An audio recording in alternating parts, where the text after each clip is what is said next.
what's up everybody? True Boxing here. Thank you for coming back to get hit with the truth. So today doing the mid-year top 10s again. This one on one of the best divisions in boxing, the 147-pound welterweight division. And trying to get,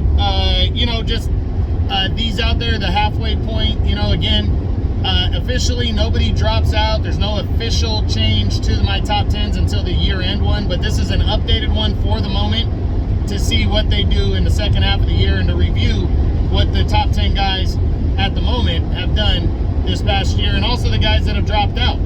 So speaking of the dropouts, let's start with them, as there is 3 of them. First up, Abel Ramos came into the year number 8, and he drops out after he got upset by I believe the guy's name was Lucas Santamaria, something like that. Came in out of nowhere and upset him back in I think it was January or February.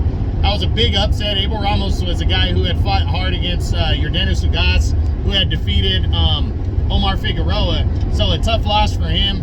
And, we don't know when he's going to bounce back from that one. He hasn't fought, I don't believe he's fought since then. But tough defeat right there. It definitely drops him out of the top 10. Also dropping out is former world title challenger Josecito Lopez. He previously was number 9. He took on Cody Crowley on the Spence and Ugas undercard, and he fought hard through first 5 rounds, but then Crowley just figured him out and outboxed him and outworked him from there, and he lost a decisive 12-round unanimous decision.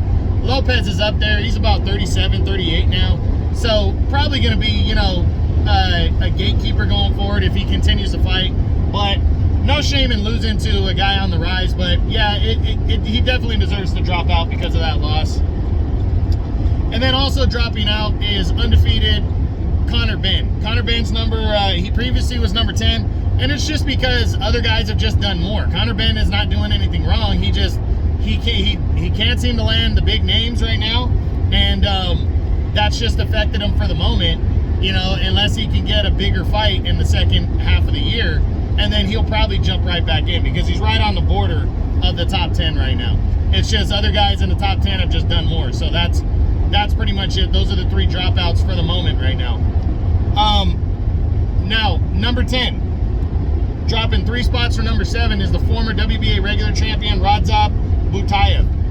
He entered the year as a WBA regular champion, and in April, on the pre-show card on Showtime of Spence and Ugas, he took on Imantas Stanionis, his mandatory number 1 challenger.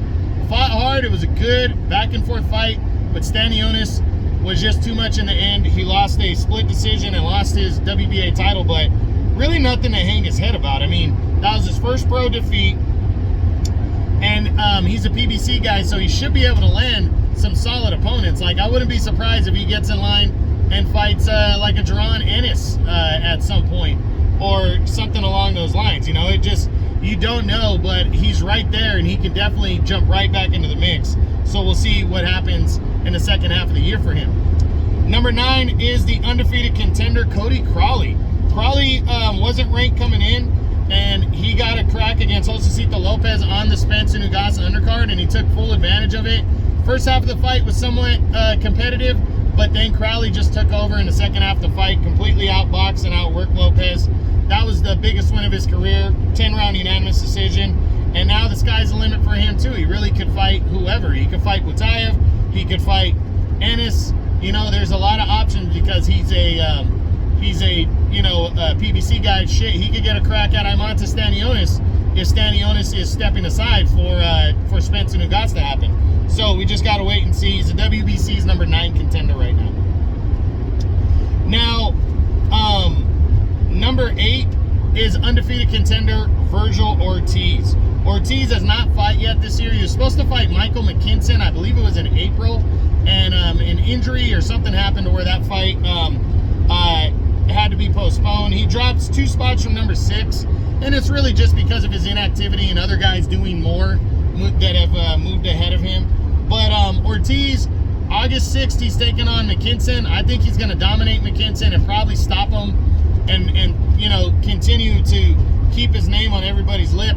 But he is the WBC, the WBO, and the WBA's number 2 contender right now. He's knocking on the door of a title shot And I believe a title shot could be coming sooner rather than later, especially if Spence and Ugas decide to fight for Undisputed. I mean, Spence and Crawford decide to fight for Undisputed, and the winner vacates all the belts and moves up in weight, then Virgil Ortiz is likely going to be in line to fight for a vacant belt in the first half of next year. So we'll see what he does against McKinson, and if he gets a bigger fight than that, maybe by December area, we just got to wait and see. Now, number 7 is the undefeated and newly crowned WBA regular champion, Imantas Stanionis.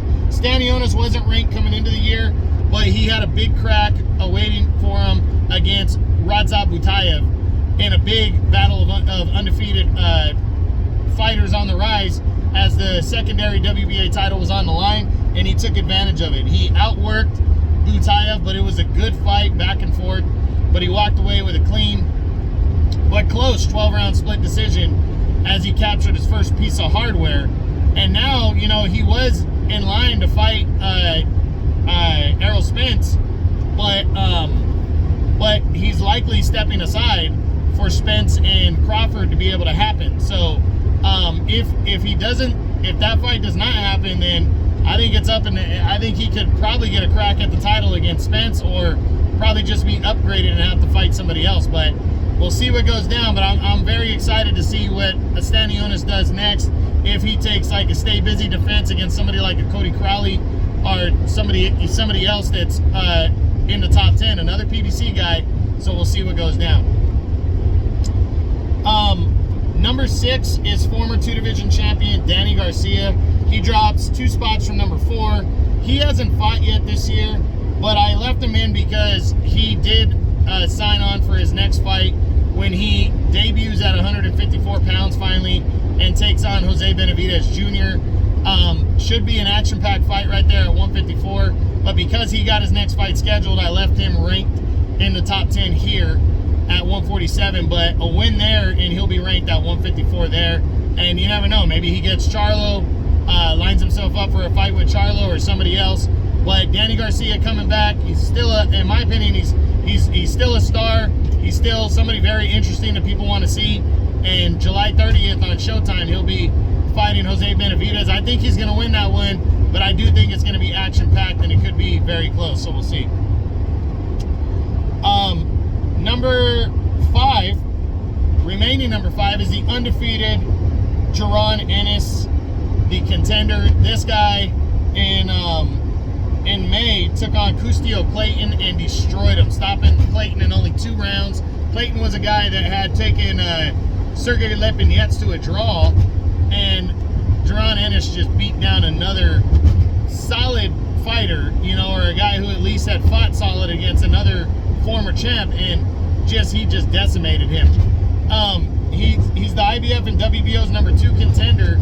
He's supposed to be next in line to fight the IBF champion, but he's likely going to be stepping aside for Spence and Crawford to happen. So there were talks of him and Keith one-time Thurman fighting later this year.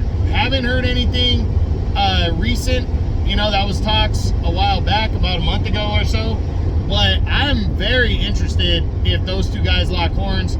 I think that's a huge fight. It'd be huge for Ennis, and we'll see if Thurman wants to take him on. But either way, Ennis is really, really the next big star at 147. Excuse me, in my opinion. Number 4 is former unified champion Keith one-time Thurman. Thurman wasn't ranked coming into the year. He had dropped out due to inactivity, but he returned in February after a near 2-year layoff, and he took on Mario Barrios, and he just completely dominated Barrios from start to finish. Barrios was coming off the loss to Tank Davis at 140, but you know, most people know that he was squeezing down to 140, so 147 was his more natural weight. And then he ran into Thurman, and Thurman just completely outboxed him, outclassed him, and beat him up. One-sided 12-round unanimous decision. Good way to shake off that rust and come back. He's a WBA and WBO's number 3 contender. The big question is, who does he want to fight next? Or who's he going to be willing to fight? He's a PBC guy. Stanionis. Again, there was talks of Jaron Ennis. I would love to see that, but does he want to take that risk? But I think Radza Butayev, Cody Crawley, Stanionis, or Jaron Ennis are all good options for Thurman next. And, you know, we'll see what he decides to do. Number 3 is the former WBA champion, your Dennis Ugas. He stays 3 for now.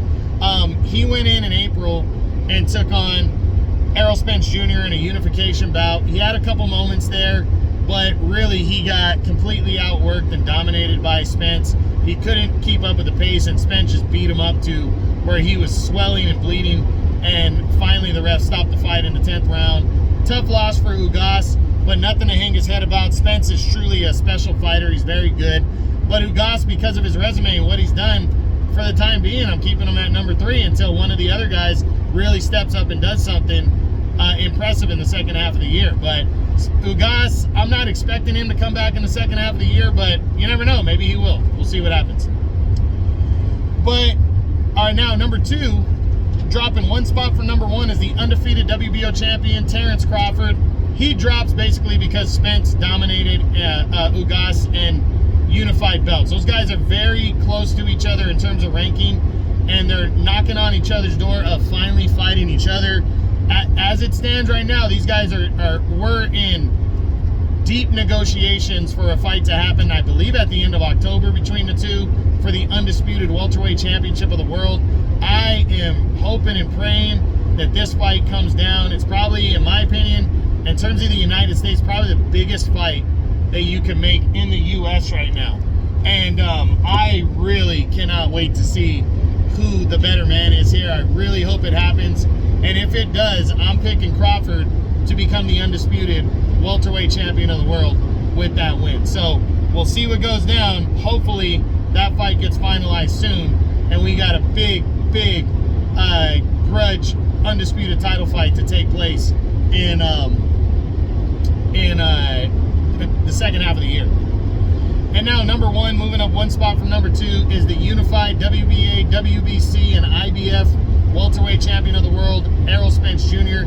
Spence returned in April and attempted to unify belts against your Dennis Ugas, and he absolutely dominated Ugas. He just picked him apart, bullied him, and really beat him up en route to a 10th round TKO when Ugas was just beating the shit, all bloodied and swollen, and he walked away with a very clean and impressive 10th round TKO as he unifies 3 of the 4 belts. And again, now the big time showdown with Terrence Crawford seems to be right around the corner, and I hope it happens. I am hoping and praying these two guys work out a deal and we see Spence and Crawford for the undisputed welterweight title. And again, if it happens, I'm picking Crawford. He's always been my pick in this fight, but the way Spence looked in his last one, Terrence Crawford really has to be on point in order to win, and I think he will be, but Errol Spence is not going to go quietly into the night. So should be interesting to see who the best welterweight in the world is, and probably the winner is probably going to walk away the pound for pound king of boxing. So we'll see what happens. Second half of this year, hopefully we see Spence and Crawford for the undisputed welterweight title. And that's what I got for the welterweight top 10 at 147 pounds. I hope you guys enjoyed the video. This is my 2022 mid-year top 10. If you enjoyed the video, smash the like button, leave a comment, or subscribe to the channel. I appreciate any and all support. And this is True Boxing. You've been here with the truth.